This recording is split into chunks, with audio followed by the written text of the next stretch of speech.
Vamos lá, no dia seguinte também a condenação do ex-presidente Jair Bolsonaro pelo Supremo, a Embaixada dos Estados Unidos no Brasil compartilhou publicações de autoridades americanas com críticas ao processo. Veja. A representação diplomática norte-americana classificou a condenação como mais um capítulo do complexo de perseguição e censura que, na avaliação da embaixada, é promovido pelo ministro Alexandre de Moraes. A embaixada chama o relator da ação penal, que condenou Bolsonaro e outros 7 aliados, de um violador de direitos humanos. Outra mensagem republicada é do vice-secretário de Estado dos Estados Unidos, Christopher Landau. Ele acusou Moraes de desmantelar o Estado de Direito e arrastar as relações entre Brasília e Washington ao ponto mais sombrio em 2 séculos. Os Estados Unidos condenam o uso da lei como arma política. Enquanto o Brasil deixar o destino dessa relação nas mãos do ministro Moraes, não vejo saída para esta crise, diz um trecho da publicação. As postagens reforçam o posicionamento adotado pelo governo Donald Trump durante o processo. Aliados do ex-presidente esperam que novas sanções sejam aplicadas a autoridades brasileiras diante da condenação de Bolsonaro. Jana, foi possível captar hoje algum sentimento aí em Washington de uma possível reação da Casa Branca à condenação do Bolsonaro? A cidade está bem tomada e afetada pelo assassinato do Charlie Kirk, né? Então, eu acho que muitas das ações que a gente esperava que acontecessem logo depois da decisão jurídica, nós veremos semana que vem. Existem, eu imagino, 3 cenários. Você pode ter maior sanções de visto, que é a ação mais rápida, mais fácil de fazer, uma questão de soberania, decidir quem não pode entrar nos Estados Unidos. Sanções financeiras, que foi atualmente só aplicado ao Alexandre de Moraes. E a terceira e a pior, digamos, das reações seria obrigar a implementação das sanções financeiras. Normalmente você vai junto com o pegado, né? Normalmente você faz a sanção financeira e os bancos automaticamente implementam.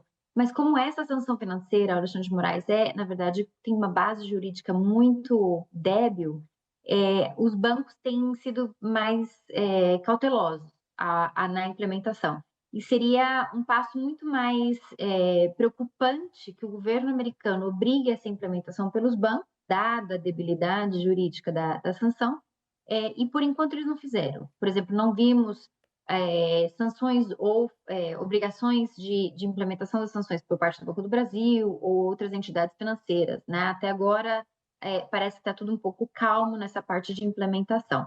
Mas, respondendo a sua pergunta, não nos últimos 24 horas, mas eu imagino que semana que vem. Ô, Jana, dá para a gente falar em uma tendência desse cardápio que você colocou na mesa, seja visto, seja sanção financeira, seja essa cobrança dos bancos? Haveria uma tendência ou é completamente imprevisível? Eu acho que o governo está se preparando para tudo. Nós temos escutado muitos rumores, até inclusive da implementação das sanções financeiras, de obrigar os bancos a implementar, né? Eu acho que eles têm tudo meio preparado, vai depender um pouco, porque quem está controlando muito, quem está impulsando muito esse esforço é o próprio presidente Trump, vai depender um pouco de que tão frustrado ele está com o processo ou que tanto ele está prestando atenção no que está acontecendo no Brasil, né? Porque, como eu disse, essa semana tem sido muito atribulada no lado doméstico nos Estados Unidos. Sim. Ô, Jussara, aí do lado de cá, Palácio do Planalto, você tem dito que está se preparando, mas esse está se preparando seria um estar aguardando apenas? Ou tem alguma movimentação, uma tentativa de construção de pontes, seja a nossa embaixada em Washington, ou não? Estamos só esperando o que vem.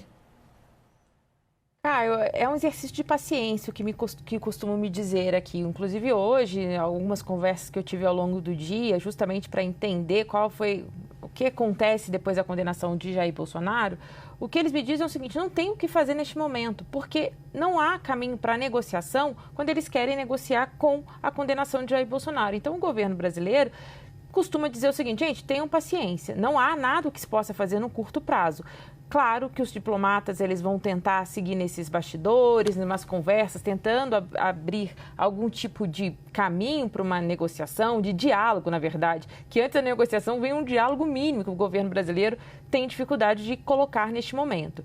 Então, o que o governo Lula vem dizendo é que não adianta se desesperar. Primeiro porque fica no aguardo das sanções, a reboque das sanções. Há incerteza, inclusive, do que exatamente o governo pode fazer. Tem uma divisão, precisa, claro, a avaliação da divisão do que é a Casa Branca, do que de fato é Donald Trump e o que é o Departamento de Estado e Marco Rubio. Então, eu observo aqui nessas conversas é que o governo também não tem muita clareza de de quais serão as atitudes tomadas. Estão preparados, como eu digo, para quaisquer sanções, porque eles imaginam, e até pelas ameaças já feitas não apenas pelo Eduardo Bolsonaro e Paulo Figueiredo, mas também por esses gestos e publicações feitas por autoridades dos Estados Unidos de que algo pode vir a acontecer, inclusive com mais sanções em relação aos ministros do Supremo Tribunal Federal. Então, a avaliação é essa. O que mais me dizem é o seguinte: gente, não adianta se desesperar. É uma crise longa, vai pelo menos até as eleições do próximo ano. Então, calma, porque a gente tem que lidar com esse jogo de paciência também. Flávia, me fala lá do Supremo Tribunal Federal, os relatos que a gente lê e a gente ouve, inclusive de vocês do Jota, cada ministro reagindo de uma maneira. Tem um ministro mais preocupado, mais incomodado, tem um ministro mais desencanado. A instituição olha como essa possibilidade de mais sanções contra eles, contra as mulheres, os filhos dos ministros do Supremo. Caio, as sanções preocupam, mas elas não intimidam a instituição. Esse é o que a gente escuta nos bastidores do Supremo Tribunal Federal, né? Ali, o que se discute entre os ministros é que cabe ao Itamaraty essa questão, essa discussão ali sobre tarifaço, sobre vistos. Isso é uma atribuição do Itamaraty, e a atribuição da Corte é continuar fazendo o seu trabalho, e que eles não vão colocar em negociação a condenação de Bolsonaro ou qualquer outra decisão ou ordem judicial. Ô, Jana, tem um debate aqui, isso no começo do tarifaço teve mais, mas até que ponto o argumento político é um subterfúgio para uma aplicação de medidas econômicas a partir de reclamações de diversos setores da economia americana quanto ao protecionismo brasileiro, ou se é de fato só, vamos supor aqui no limite, a libertação do Bolsonaro resolve esse problema. O que você capta aí? Até que ponto teria ou haveria uma possibilidade de negociação? O Brasil não vai negociar julgamento, isso está muito claro, e é bom que assim o seja, mas assim sendo, vamos ficar assim, nesse tensionamento, até o final do governo Trump? Depois ele faz o J.D. Vance, são mais 4 anos, não vai melhorar nunca? Tem alguma luz no fim do túnel para essa relação ser retomada?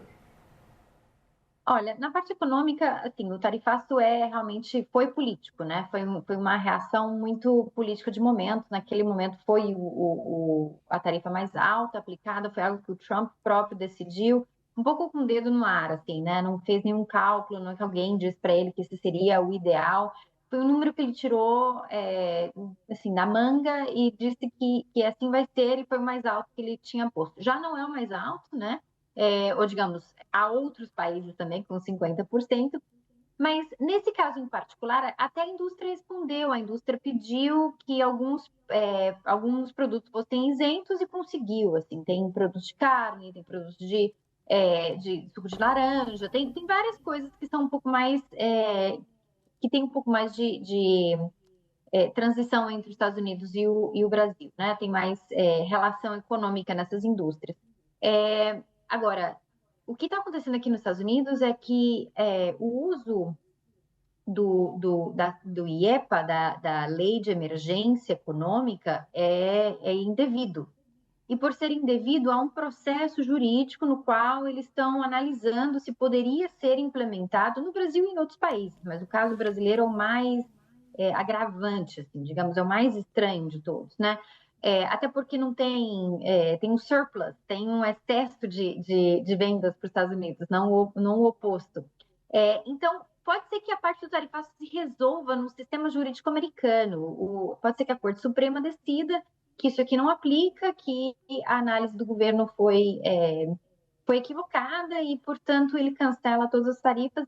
E agora vai virar um problema, né? Se for o caso de cancelar essas tarifas do IEPA, o governo americano vai ter que devolver o imposto que eles cobraram. Então, como que faz isso, né? Então, isso é uma coisa que está bem vivo nesse momento. Vai ser decidido um pouco mais para frente, em outubro, mas o tarifaço pode resolver por si mesmo. Da mesma maneira que as sanções financeiras, se é que se expandem para mais pessoas, deveriam ser resolvidas ou poderiam ser resolvidas no jurídico americano, porque elas são sanções que eu, como não advogada, não poderia dizer que são ilegais, mas elas têm uma base jurídica muito fraca. Então, um bom advogado poderia resolver isso para as pessoas que foram sancionadas financeiramente no próprio jurídico americano.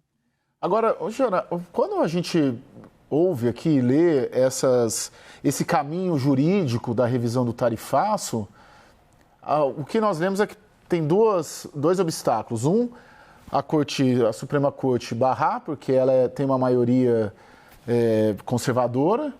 E 2, ainda que a Suprema Corte barre, o Trump não cumpra. Seria muito difícil que o Trump não cumprisse. Eu acho que, no fim das contas, existem uma série de coisas. É muito comum, nessa administração em particular, eles tomarem várias ações que são débeis, digamos, jurídicos, né? Assim, ele vai atirando por tudo que é lado, joga na parede várias opções. Das 100 opções, às vezes o jurídico americano fala 80% diz que não, isso não funciona. Mas 20% ele consegue, né? Então, isso é 20% mais do que ele tinha antes. Então, é uma questão de negociação estratégica. O IEPA, nesse caso, eu acho que vai cair na mesma categoria. Se a Corte Suprema decidir não é legal, você não pode usar o IEPA, ele vai devolver o dinheiro, ele vai parar de usar o IEPA, vai também procurar outras maneiras de afetar economicamente esses parceiros, esses países, né? Se não é o IEPA, vai ter outra opção. Ele pode usar medidas fitossanitárias, demorar o processo de aduana, ser um pouco mais uma greve branca, digamos, né? Então, tem uma série de outras coisas que ele poderia fazer, mas elas não têm um efeito imediato, eles não têm o mesmo tipo de valor midiático também, né? Que as sanções têm. Ele gosta muito do conceito de sanções, sempre gostou. De tarifas, sempre gostou. Então, sim, eu entendo a preocupação, mas eu acho que nesse caso em particular, por ser um tema econômico e não político, há a maior chance dele cumprir. No lado político, talvez ele compre a batalha assim com o Supremo, mas até agora não comprou. Até agora, até em termos de migrações, eles demoram, mas eles aceitam as respostas do Supremo, que você tem razão, às vezes é um Supremo muito pró-administração Trump, mas não sempre. Mas quando eles são denegados pelo Supremo, no fim das contas, eles acabam atacando a decisão, né? Aceitando a decisão, digamos, acatando. Jussara, para finalizar, está tendo algum tipo de avanço a negociação do Brasil com os Estados Unidos no aspecto comercial?